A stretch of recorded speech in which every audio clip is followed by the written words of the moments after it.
കനത്ത മഴയിൽ തൃശൂരിന്റെ തീരദേശത്ത് നിരവധി വീടുകൾ വെള്ളത്തിലായി. കൊടുങ്ങല്ലൂർ മേഖലയിലെ എടത്തുരുത്തി, കയ്പമംഗലം പഞ്ചായത്തുകളിലാണ് വെള്ളക്കെട്ട് രൂക്ഷമായിട്ടുള്ളത്. പ്രധാന തോടുകൾ കടന്നുപോകുന്ന പ്രദേശത്തെ വീടുകളാണ് വെള്ളത്തിലായിട്ടുള്ളത്.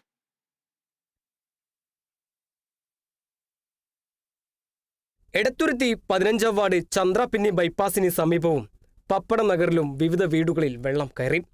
പലരും ബന്ധുവീടുകളിലേക്കും മറ്റും താമസം മാറി. ദേശീയപാത നിർമ്മാണത്തെ തുടർന്ന് വെള്ളം ഒഴുകിപ്പോകുന്ന തോടുകൾ നികത്തിയതും കൂടുതൽ വെള്ളക്കെട്ടിന് കാരണമായി. ഇത് വന്നേ പിന്നീട് വെള്ളം നിന്ന് തുടങ്ങിയ മനസ്സിലായില്ലേ? ഈ തോട് ഇവിടെ നിന്ന് വെടുപ്പാക്കി പോയെങ്കിൽ മാത്രമേ ഈ വെള്ളം ഇവിടെ നിന്ന് പോവുള്ളൂ, അല്ലാണ്ട് പോവില്ല. ഇവരിവിടെ വെറുതെ അവിടെ കുളവാഴ മാന്തി കൊണ്ട് ഒരു വെള്ളം പോകാനുള്ള ഒരു ഞങ്ങൾ കാണാനില്ല ഇവിടെ മനസ്സിലായില്ല. തോട് ഏറ്റത്തുനിന്ന് വെടുപ്പാക്കിയിട്ട് അവിടം വരെ വെടുപ്പാക്കിയാൽ മാത്രമേ വെള്ളം പോവുള്ളൂ. വീട്ടുപറമ്പുകളിലേക്ക് തോടുകൾ കരകവിഞ്ഞൊഴുകി 50ഓളം വീടുകളിൽ വെള്ളക്കെട്ട് രൂക്ഷമായിരിക്കുകയാണ്. വിവിധ വീടുകളിൽ വെള്ളം കയറി.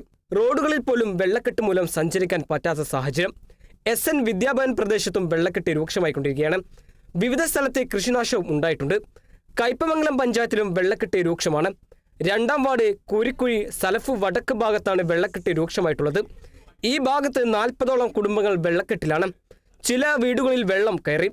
ഇവരെ ദുരിതാശ്വാസ ക്യാമ്പിലേക്ക് മാറ്റാനുള്ള നടപടികൾ ആരംഭിച്ചതായി panchayat president Shobhana Ravi, ward member PMS Abideen എന്നിവർ പറഞ്ഞു. കയ്പമംഗലം പഞ്ചായത്തിൽ പല വാർഡുകളിൽ ഈ ചെറിയ മഴയ്ക്ക് പോലും വെള്ളക്കെട്ടായി.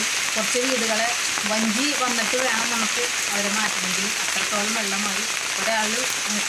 ഒരാൾക്കുള്ള വെള്ളം അധികമായിട്ടുണ്ട്. അപ്പോൾ എല്ലാ വർഷക്കാലങ്ങളിലും ഈ ഒരു അവസ്ഥ ഉണ്ടാവാറുണ്ട്.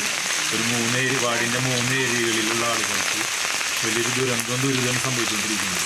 ഏകദേശം ഒരു 10-40ഓളം വീടുകളുടെ ഉള്ളിലേക്ക് വെള്ളം കയറുന്ന ഒരു അവസ്ഥ ഈ വാർഡിലുണ്ട്. കാളമുറി കിഴക്ക് വിളക്കുപറമ്പ്, തൈവപ്പ്, പള്ളിത്താനം, ഗ്രാമലക്ഷ്മി പ്രദേശത്തും വെള്ളക്കെട്ട് രൂക്ഷമാണ്. Kerala vision news, Thrissur.